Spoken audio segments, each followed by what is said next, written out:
Hello and welcome to Policy Beats with Osama and Zamani. Today we have a very special guest with ourselves. Our guest today is an author of 2 books. He has written the book No Exit from Pakistan and also China's Western Horizon. My guest today is also a senior advisor on South Asia program at the United States Institute of Peace, and he's also a senior research fellow at the Johns Hopkins University. My guest today is none other than, you've guessed it right, Dr. Daniel Markey.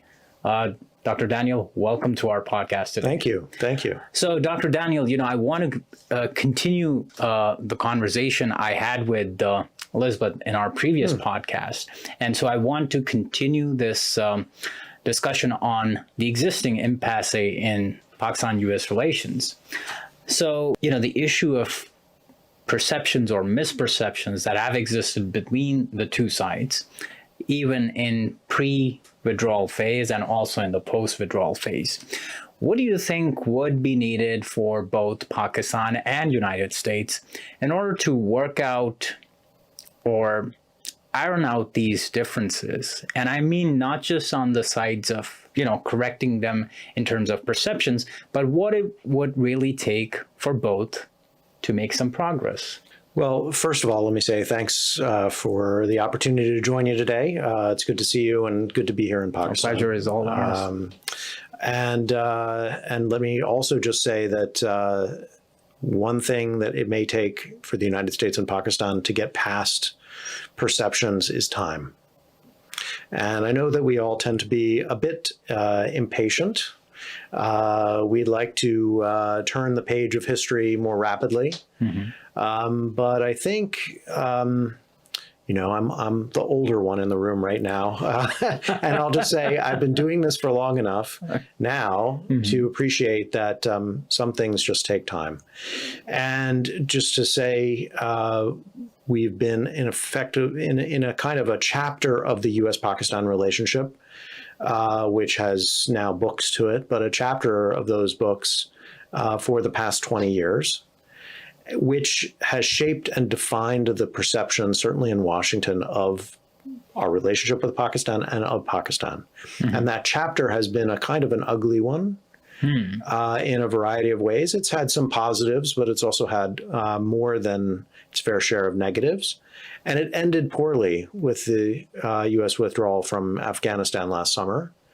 And that, along with other aspects of the challenging working relationship with Pakistan, both ways, has left a negative perception in Washington. And so when you combine that with the reality, the political reality that faces the United States of so many other things on its plate and so many high priorities, all jockeying for attention, both domestically and internationally, in ways that have stressed the leadership and their, you might say, bandwidth, it's not surprising that it might take some time to circle back to Pakistan and maybe do what is you're describing, which is turning the page in some new way. And I don't know how much time. Right. But I would say that it hasn't been enough time yet.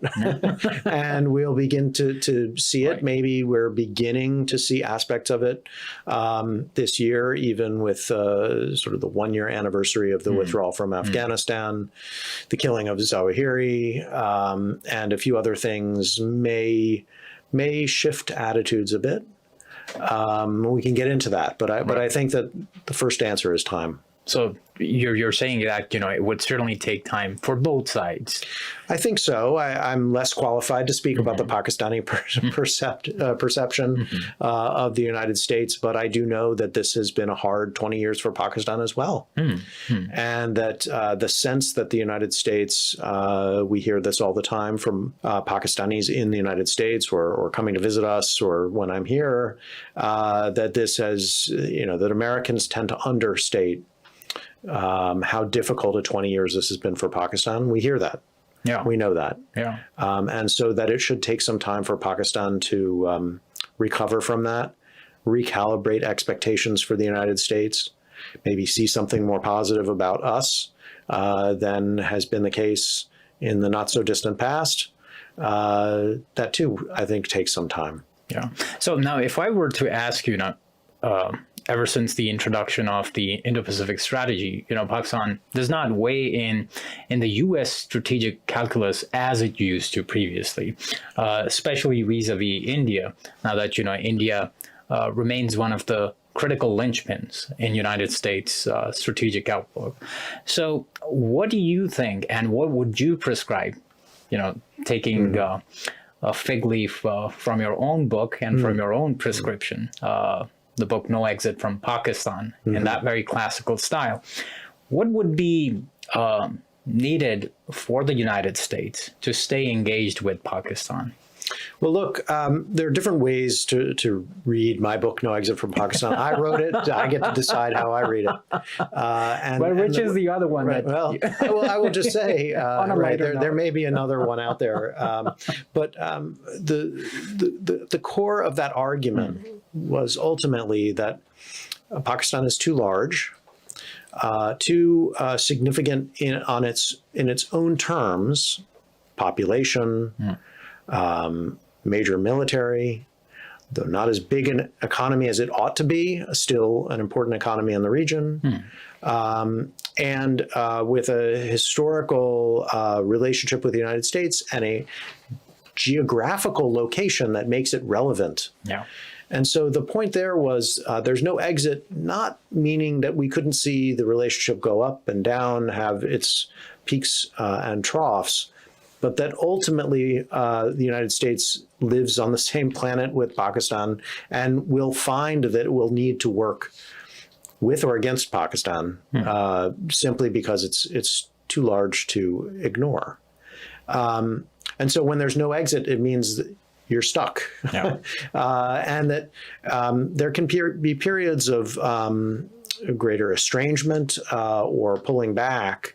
But ultimately, some of the challenges that brought us closer to Pakistan 20 years ago haven't gone away. We still have a problem of terrorism in this region. Fortunately, not nearly as acute as it has been at other times, but it hasn't gone away. Of course, this is a region which is unusual in the number of nuclear-armed states that live side by side. And that hasn't changed, and U.S. concerns about that haven't changed. We still have challenges of regional stability, even if the nuclear issue is not the one, whether it's Pakistan's relations with its neighbors in Afghanistan or Iran, and especially with India. And we still have a vast population of people that ultimately we'd hope would be living in greater prosperity and peace and more democracy, more freedom. And which is also projected to grow by, I suppose, 440 million in the next 2 decades. So we'll see. Floods don't help exactly. For population growth. But I will just say, given all of that, that means that these challenges persist. And the United States can't find its way to ignore them for too long. Yeah. So that's what brings us back around. So now Pakistan doesn't have an easy place. You're absolutely right. Doesn't have an easy place in the Indo-Pacific strategy. The U.S. relationship with India, among other things, complicates that. Pakistan's relationship with China complicates that. But we will have to find a way to navigate that, just as we do with other important countries, say like Saudi Arabia, which has been a very uncomfortable relationship, a very difficult relationship for the United States. And yet ultimately, even the Biden administration comes back around to recognizing that it's an important player in the world. I think it's not an exact analogy. Then Saudi Arabia and Pakistan are very different countries. But we do find ultimately that we have to be thinking about Pakistan again. And that's where we'll head. Now, that's not a great answer to the specifics of where we fit it into the Indo-Pacific strategy. Years ago, I wrote about trying to think about Pakistan in the context of regional economic integration.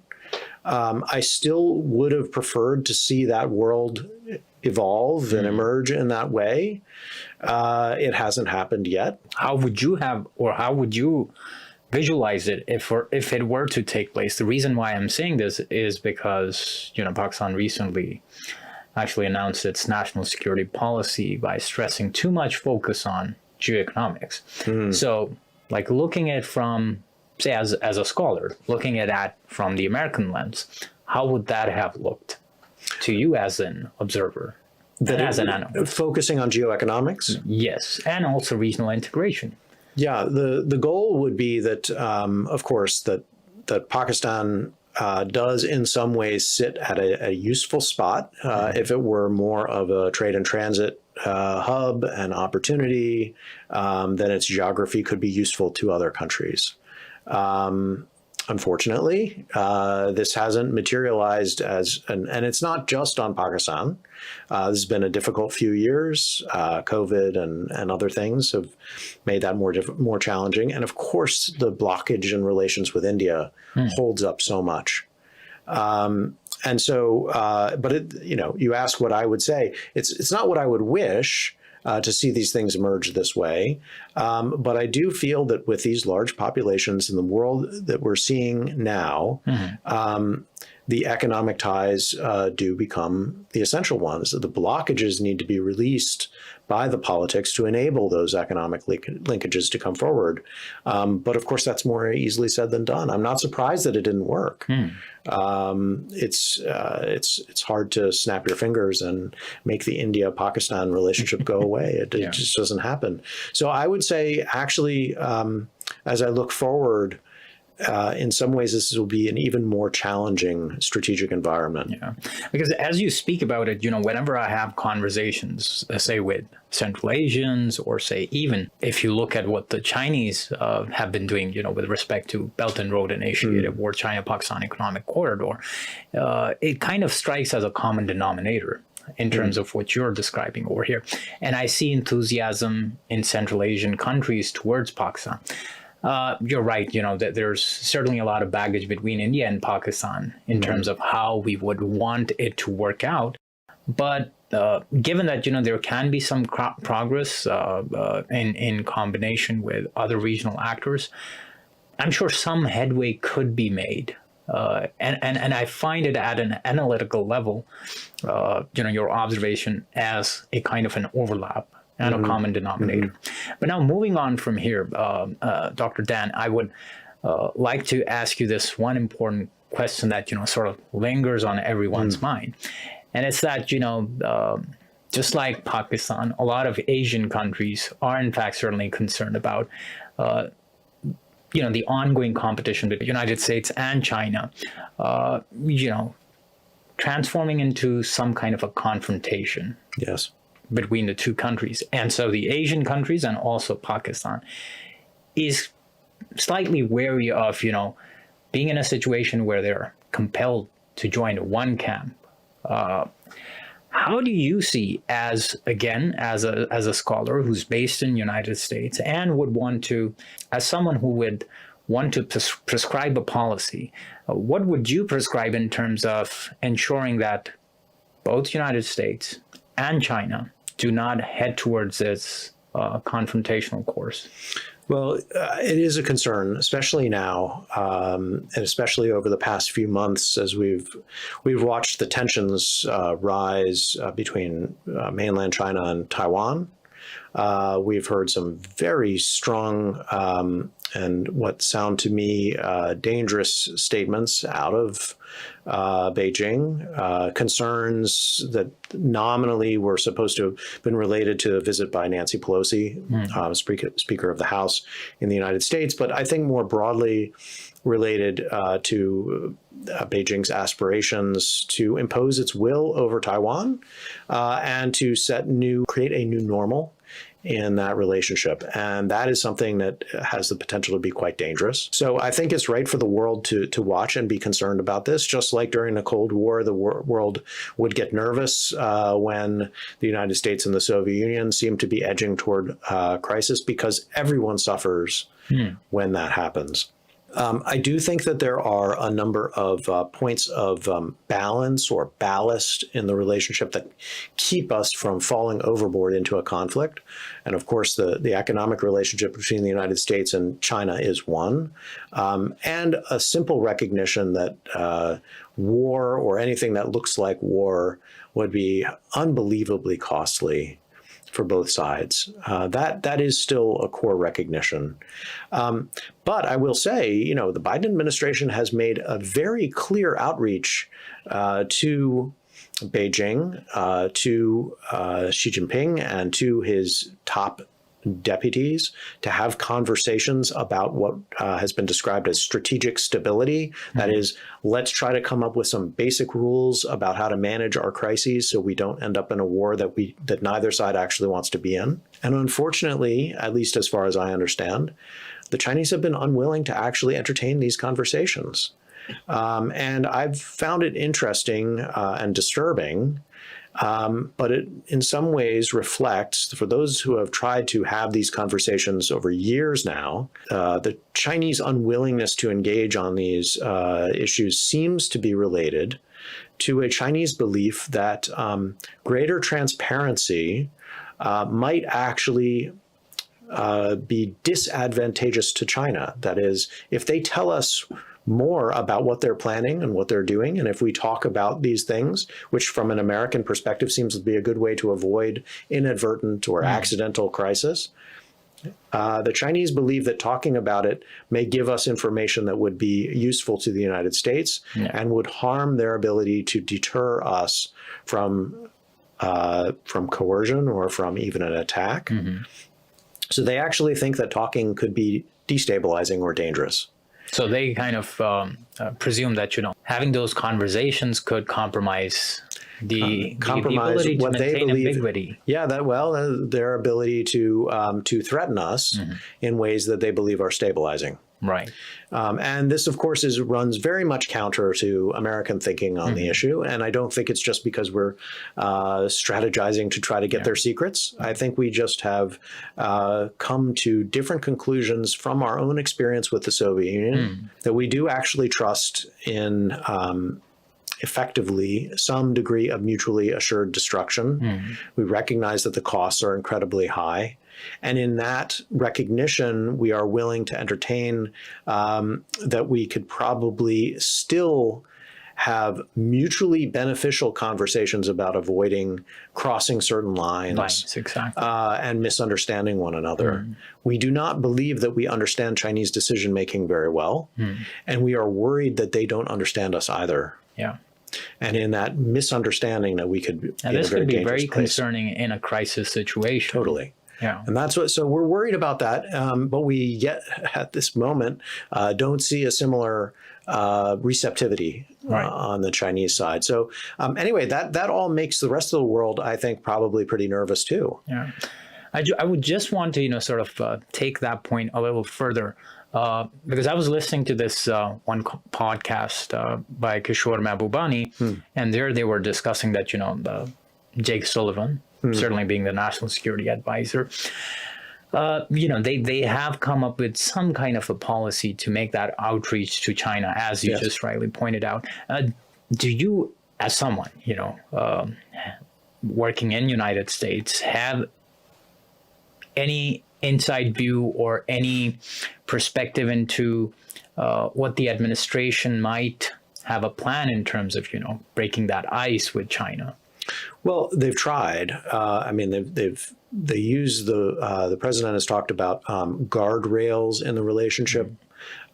Jake Sullivan, the National Security Advisor, has also been quoted on this, and they have made this outreach. There are, I believe, people within the U.S. government who have been thinking very seriously about what those conversations might entail.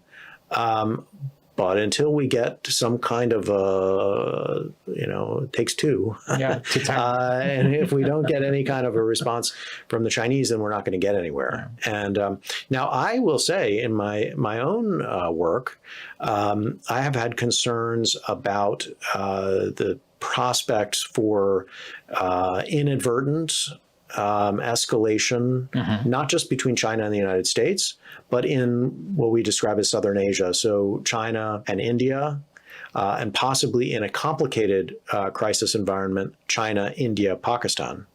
And that complexity in and of itself worries people who work on crisis management, because they believe that every time you add greater complexity, you increase the prospects that you could have some accident or something goes wrong, in which case that leads to an escalation and one thing leads to the next. Before you know it, you're in a serious war. Yeah, those are certainly, I think, very concerning points, and they need to certainly be looked into. When approaching the management of the entire region, or reaching out to your peers or your competitors, if you're speaking from Right. the American perspective. Just want to step back, Sure. and sort of come back to this very important point as we were speaking about this. A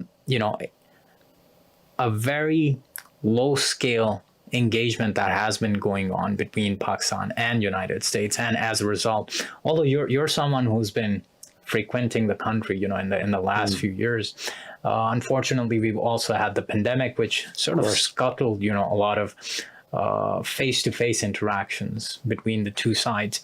But I do want to probe over here that how important do you see, as someone who's been a full-time academic, and then as someone who's a think tanker, how important is it for both Pakistan and United States to have collaboration between think tanks, to have that debate going on?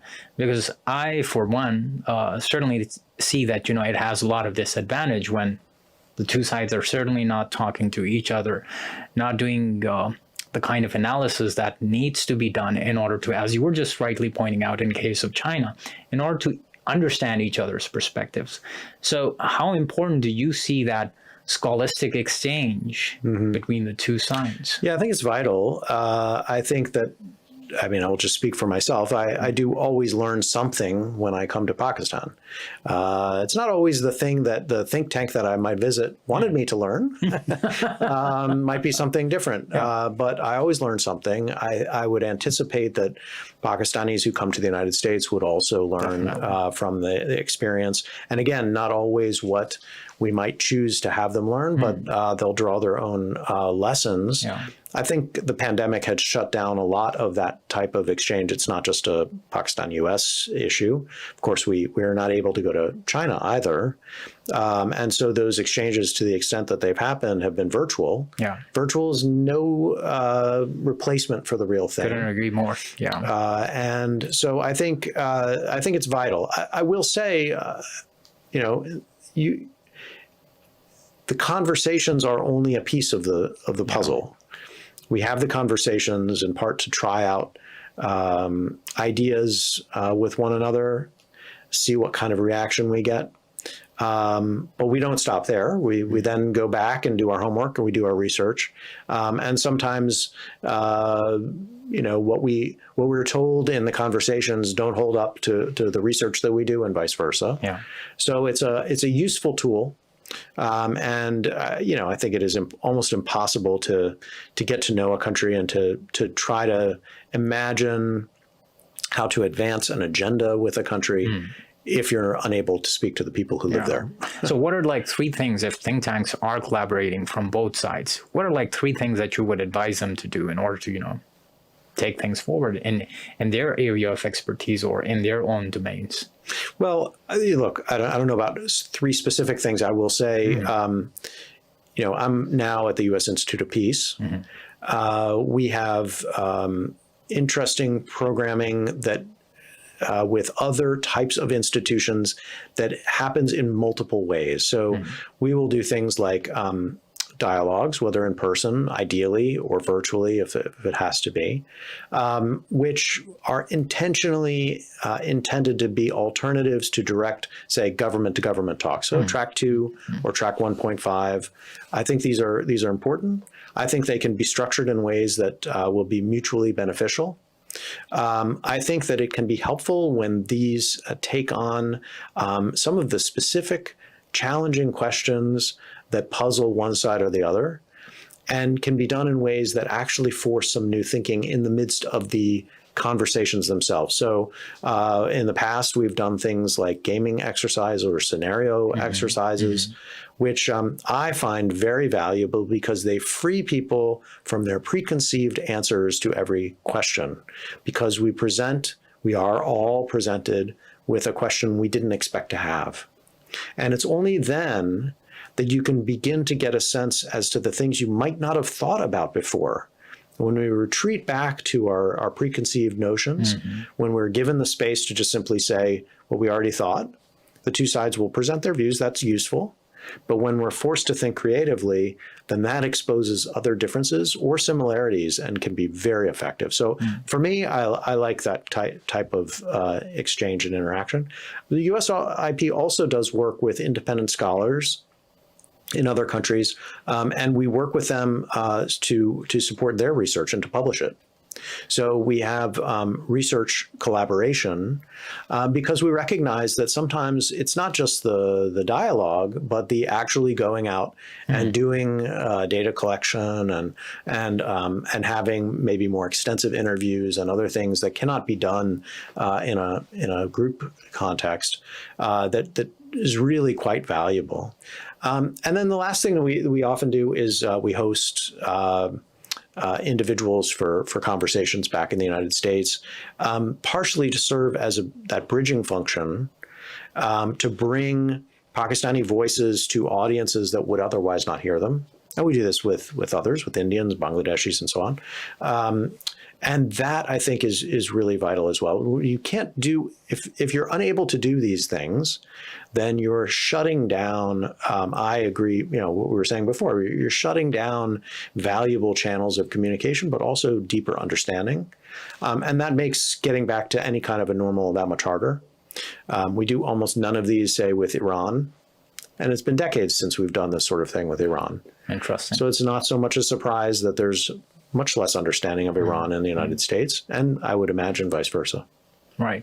Taking this conversation from the intellectual forward to the more tangible element, and that is, let's say, speaking about the ongoing collaboration between Pakistan and China under the Belt and Road Initiative on China-Pakistan Economic Corridor. Do you think something along the lines is possible? Because, Pakistan, as I just mentioned, is making that emphatic call that it does not want to be part of any particular camp, and it would certainly want to engage with other international actors, including the United States.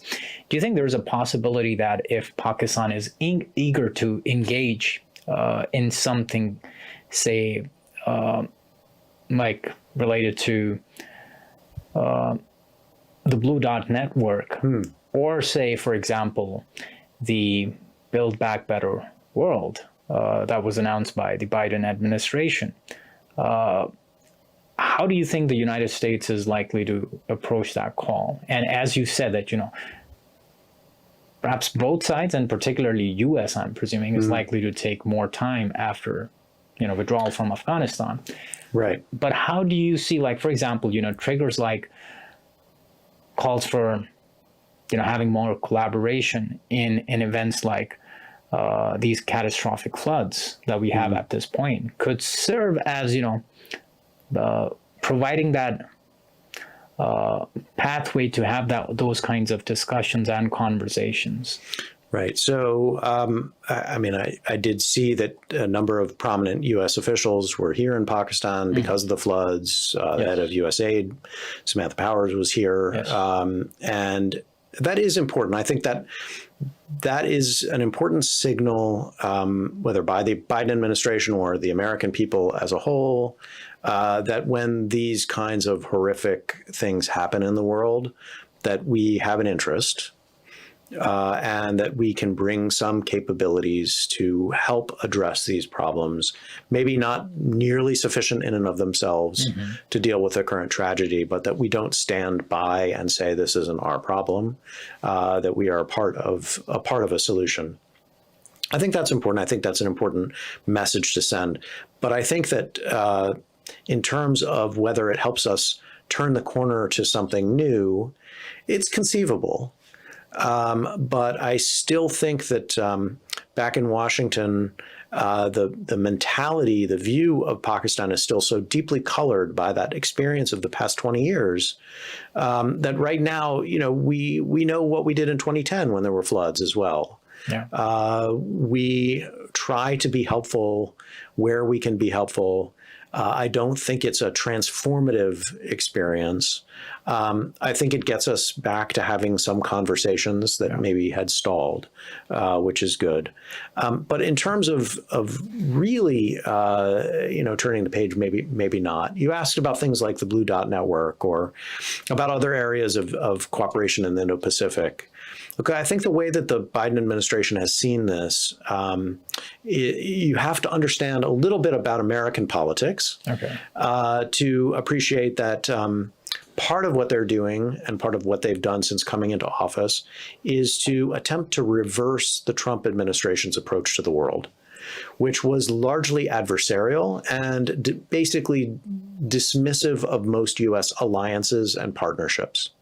So where the Biden administration has focused its greatest attention has been on, say, NATO or other actual treaty allies in Asia and in Europe to show that the United States, at least under President Biden, they appreciate the value of those alliances. And then comes the partnerships that were already in play, like India, but not limited to India, in Southeast Asia, a number of other important relationships emerging, say with Vietnam, longstanding with Thailand and others. And those are areas where it's natural to then push things, whether it's the Blue Dot Network or other infrastructure, Build Back Better World. Those are the kinds of places that then get the next level of attention. Pakistan is in neither of those yet. And so that's where I said that, earlier, time maybe is required. Perhaps. And conversations, definitely. But anticipating a transformative outcome rapidly, I think, is a bridge too far. I think that ultimately, in a way, if Pakistan is eager to see these things happen, Pakistan will also have to figure out how it fits into this new set of challenges in ways that the United States perceives them. Maybe Pakistan will choose not to see that. Yeah. That's Pakistan's choice. But we are not in the world of 2001 or 2010. Pakistan, in the conversations that we're having and otherwise, will need to come to that realization. I think, it's really important why we need to have that kind of conversation going on. And it needs to have those cycles of conversation where you keep on, coming up with some kind of a message in order to understand the concerns of both sides. And then also to, get your point across also to the other side, where you understand what are some limitations on the other hand or on the other end. And where's that one tiny overlap or big overlap where we can actually work on? Yeah. And, those overlaps may actually vary from issue to issue. Right. So if I can just pick up on that really briefly, I would just say, look, the United States is in the habit of when they have a counterterrorism problem in Afghanistan or nearby, thinking of Pakistan as either part of the solution or part of the problem, but somehow involved. Yeah. That's our habit. That's born over more than 20 years, actually. We do not have a habit of seeing Pakistan as somehow involved when we are thinking about the Indo-Pacific or about other major strategic challenges, whether it's Ukraine, North Korea, Iran, China. Pakistan does not present itself as a part of an American view of solutions to these problems, or even, if not solutions, at least ways to manage these problems. In other areas, maybe Pakistan will, but let's be realistic about recognizing if Pakistan is not a part of the solutions as America sees them, where does that leave space for that cooperation? It's narrowed. Yeah. It's narrowed. Yeah, but as you just spoke about, for example, some of the Asian countries, and I may be digressing over here a little bit, but I thought, perhaps the example may be relevant over here. Like, for example, some of these Southeast Asian countries, while, they're really eager to have a relationship with the United States, but then they're also quite very keen on maintaining its ties or perhaps expanding its ties with China. Oh yeah. I somehow find that Pakistan and United States have not had that conversation in terms of, because I think in the last 20 years, Pakistan itself has been engaged in the war on terror itself, and so the developmental priority somehow went back on the back burner, and as a result, I think Pakistan also did not get that opportunity to develop that context and to sort of make that case for itself also, and sort of empathizing with Pakistan's position also. Yeah. Like in comparison to the kind of conversations the United States can have in places like Vietnam, say in Singapore, or say for that matter in Malaysia or Indonesia, or say with South Korea and Japan also. But I think with Pakistan, that context was not there, unfortunately. One way or the other. The context, I mean, it's just very, very different. And we can think about it in lots of different ways. My perhaps simple way of reading Southeast Asia and parts of Northeast and East Asia is that for so many years, these countries perceived China purely in economic terms and in a very positive light. The idea of win-win really struck them as true and cut to the in a sense the depth of their you said developmental model. They were economic development first. Everything comes later. Everything else comes later. And when we approached those same countries, say after 9/11 or in that period, we were all about terrorism, counterterrorism. And even in places like Indonesia, we had concerns about terrorism. And in other places like Japan or the Philippines, exactly. In other places like Japan, we saw them as potential allies for helping us in other places in terms of this global war on terrorism. So we had a very focused approach, and they were telling us, no, our interests lie in economics principally, and the Chinese understand that. And so there was a great opportunity for China to extend its influence throughout the region in doing so. What has happened over the past, again, to simplify, 10 or so years, is that many of these same countries in Southeast Asia have become concerned about the rising Chinese influence, not just economic influence, but political and security, military capabilities of the Chinese in their region, and have been hoping that the United States would, in a sense, come back, would fill that vacuum or compete with the Chinese so that they have alternatives. And so one, again, this is all too simple. These are very complicated issues, but one way for Pakistan to think about this is not so much that Pakistan wants to make a choice, because we understand Pakistan doesn't want to make a choice between the United States and China, but Pakistan would like to have the choice to make many choices in the future, to retain sufficient autonomy, to keep a place open at the table for other partners, whether it's the United States or Europe or Japan or China or even Russia, Turkey. There'll be many different players. And that what Pakistan really wants is to make sure that it doesn't sort of sign up entirely on one side or the other. And in doing so, leaving that space, then as time heals between the United States and Pakistan, or as time passes at least, maybe there will be opportunities seized there. That's probably the way to think about it. Being an optimist, I see, this very period as an interval, where we're in that phase where we're moving towards that, that healing process, and having that conversation between the two of us is certainly. I see it as a reflection of that. You being over here in Islamabad and plenty of other scholars over here, that's a very good sign. And I think we should have more of such interactions. Can I just make one other point? In my role at USIP, I've been doing a little bit of work on Bangladesh. And I know this comes out of nowhere, but what's been so fascinating about this, among many things, is that when we try to do work on Bangladesh, The people who are easiest to attract to our meetings or who are most likely to show up at our events are the business community. Oh, interesting. Is that in Bangladesh No, or also in the US? in Washington. Oh, wonderful. Why? Wonderful. Because they perceive that Bangladesh is open for business. Yes. Bangladesh has done a remarkably good, I mean, Bangladesh has problems, we all know, but has done a remarkably good job at advancing its economic agenda, its business first agenda, creating a climate that has attracted major American businesses.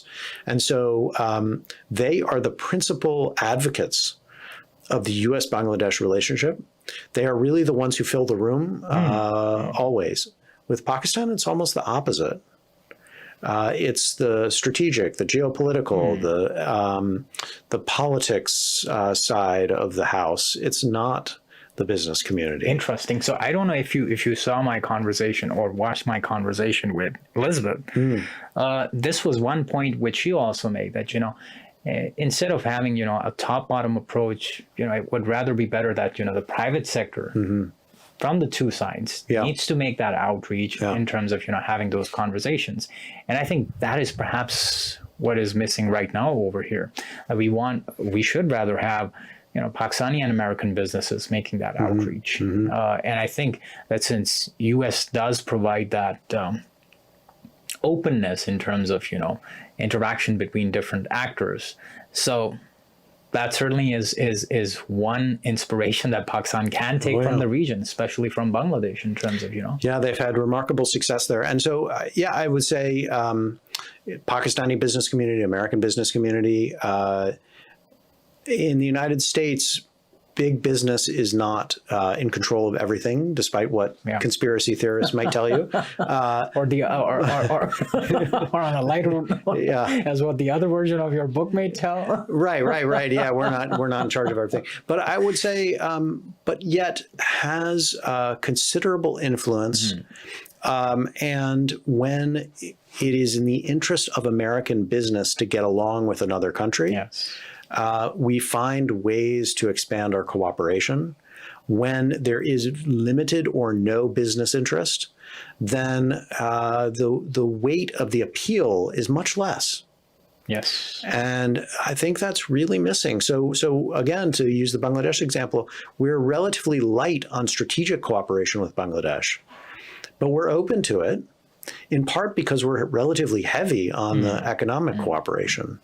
And so both sides see enormous appeal to working with one another to resolve whatever other disputes we have. And we do have them. I mean, we've recently sanctioned the Rapid Action Battalion in Bangladesh. There are some tough issues to work through. But because of the business interests, we're eager to work on them. No, that's very interesting. I think it's more about reconfiguration of priorities. I mean, things would have worked, say, in the last 20 or even in the last 6-7 years may not be relevant for the kind of different priorities. Exactly. So now moving forward and going back to another contentious subject in the region, and that it certainly is Afghanistan. I wanted to ask you that after the post-withdrawal phase, China and Russia have expressed a lot of interest in Afghanistan, and so I wanted to ask you, in addition, what could United States do to ensure that Afghan financial institutes, or when could they actually have the access to, the foreign exchange reserve that was frozen, by the Biden administration? How do you see United States playing a more proactive role? We're certainly not seeing a proactive, by proactive role, I'm not anticipating, again, going back to boots on the ground, but of course, diplomatically, what kind of role could it play in order to ensure that, Taliban meet some of their commitments, either it be with respect to counterterrorism or with respect to, say, providing access to girls to, their right to education, or, the right to employment and other, very critical rights. So what could U.S. do over there in order to ensure that, somehow these two areas are conditioned, and based on that, U.S. could somehow, start resuming that flow of much needed foreign exchange reserve to Afghanistan? Look, no one in the United States can be I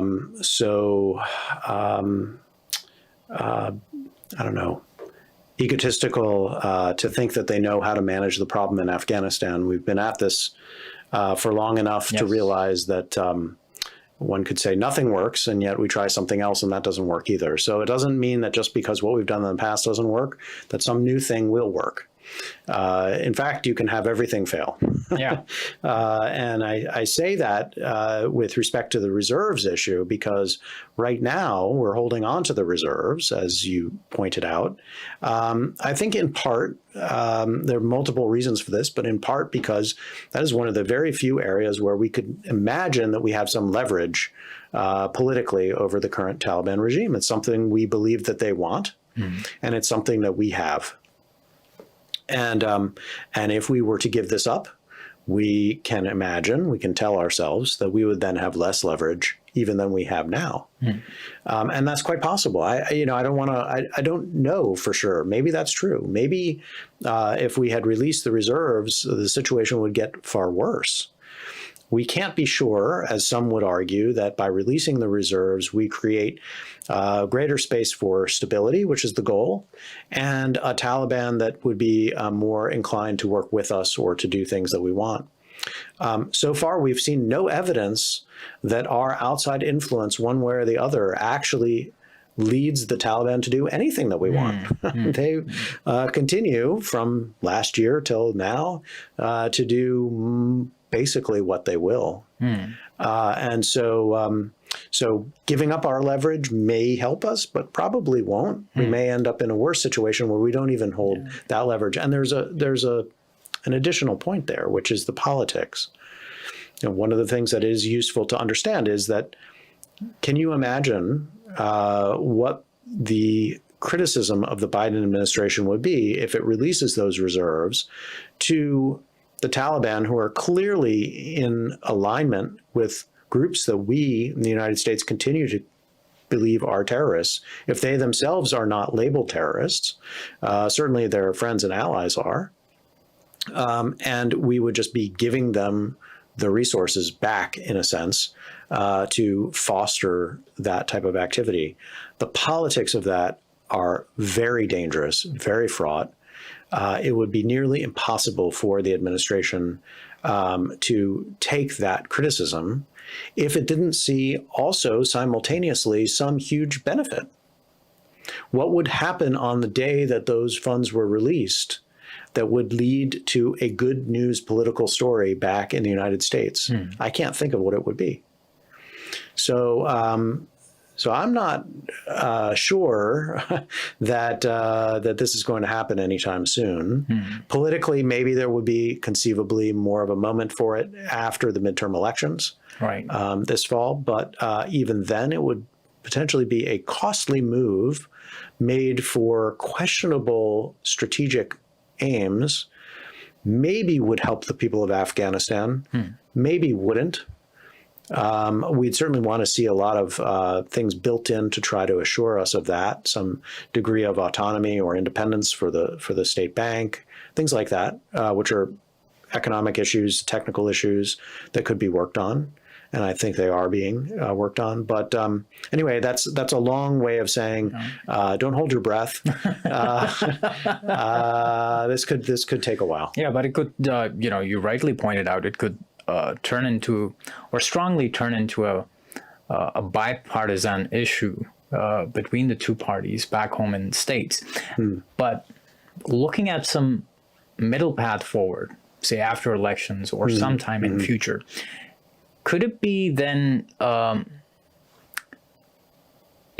reconfigured in a way where action or progress is expected first, followed by some kind of incremental approach to release funds? We'd love to look in a sense. That's the I understand, and I think it's smart. And we, the United States, have tried out a variety of different ways of trying to use economic leverage with a variety of countries around the world. And one thing that we think we know is that giving resources in advance and hoping for the best doesn't usually work, Yes. Unless those countries have very strong institutions and their own safeguards and transparency built into the system already, in which case we can have greater confidence. But usually that's not the case. And so usually we've come to the opposite, which is what you've just laid out, which is that you make a deal. When you see progress, then you deliver the resources. So things like the Millennium Challenge compacts or corporation, that was entirely based, that entire model is that you come up with a compact for a state to live up to, and then you fund it. And in doing so, you wait to see evidence of success and then reward it. You could say, however, that that's exactly what we've been doing for the past year in Afghanistan. We were waiting for some sign that the Taliban would live up to its word on a variety of issues, whether it's girls' schools or an inclusive government or taking steps against terrorist organizations or whatever. And we haven't seen it. So we're still waiting. Yeah, that's one of the reasons why, this probably not like an idea, but like a suggestion or perhaps a possibility where, things could be worked out, and perhaps not immediately, as you just rightly pointed out. Progress first, and maybe. Right. If we had in place a roadmap in which there were sort of milestones and you meet different markers, and when you hit this point, then you get this, and so on. That'd be nice. But even that is a politically costly gesture, right? From the U.S. perspective, that's basically at some point accepting the reality of the Taliban and in a way that goes, even just that move goes somewhat beyond where the administration has been. I think they'd be willing to do it if they had some reason to believe that they could see some progress and some initial goodwill on the side of the Taliban might help. I don't think that finding the head of Al-Qaeda in Kabul is the kind of thing that the Biden administration sees as goodwill. Exactly. I think they see it as the opposite. Yeah, that's one vertical that in fact goes against some of the terms that were agreed between the United States and Taliban. Yeah. So now I want to come to my last question, and someone who has enjoyed so much of expertise and continues to enjoy so much of expertise on strategic matters. There's been a growing concern in Pakistan that that perhaps the incumbent national security advisor of India, Ajit Doval, has been employing Doval doctrine. And you, as someone who's had a quite an in-depth take on the region, do you see that this apprehension that when non-state actors are employed, how concerning can it be for the regional stability? I was actually specifically referring to what you must have also come across, the Doval doctrine, which actually does, rationalize use of non-state actors in pursuit of foreign policy objectives to coerce the other side, or here being Pakistan. So how concerning are these, actions, even from the lens of strategic stability? Yeah, I think, look, if we could take out our magic wands and take away all non-state actors, we should do so. And in terms of strategic stability in Southern Asia, conventional military forces that are under executive authority are obviously more stabilizing than what we have in reality, which is a combination of non-state or state-sponsored groups that have clearly created opportunities for conflict between India and Pakistan in the past. So I would say, of course we should. However, look, Doval doctrine or Ajit Doval doesn't take place in a vacuum, is a clear reaction to India's own felt experience of the use of non-state actors against Indian forces, and is a kind of a bellicose, potentially reckless and escalatory reaction to that, but comes in the context of an India that has believed that the alternatives didn't work. So in a way, is sort of you would say India has felt itself forced into this. Had India believed that a softer, conciliatory, magnanimous, and conventional response to the security threat it faced was actually working, presumably it would have stuck with that. It hasn't. I think that I'm worried about the direction that India is taking in the region, but I can understand it. I know where it comes from. And I think that all sides, for the sake of nuclear peace, should really knock it off, simply put. But that doesn't appear to be the path that we're on. And it's not just, I should be clear, it's not just non-conventional that in Washington I think we should be worried about. It's happening. There's an arms race or an extension of competition in the conventional space, whether it's between India and China or India and Pakistan. There's an extension in the nuclear realm in terms of arsenal building, but also in terms of delivery systems.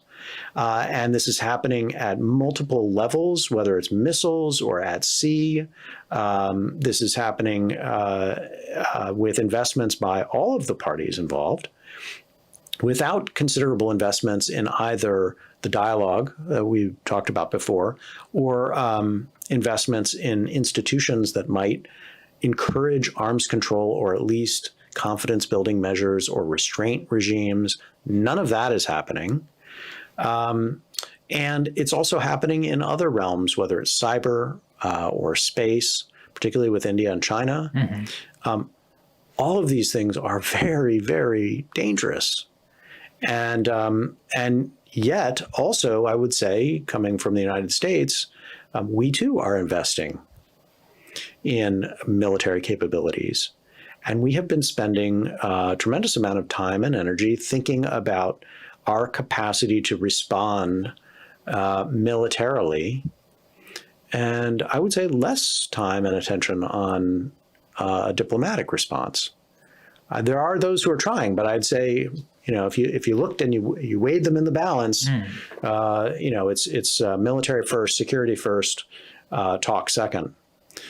So to see India responding that way doesn't shock me. I see it everywhere I look. Yeah, I see it in Russia. I see it in China. I see it in the United States. But how concerning is it in a region which certainly is nuclearized, which certainly has, that deep entrenched history of hostility between India and Pakistan? Yeah. So how do you see that as someone, who would see things more from an alarmist perspective? Well, how concerning could it be? It is quite concerning. I don't think it's the solution. I would say, maybe put it differently, I don't think it's actually a great solution to India's security problems. If I were to sit down with National Security Advisor Doval, I would say, I understand your perspective. I do not think that this actually serves India's purposes.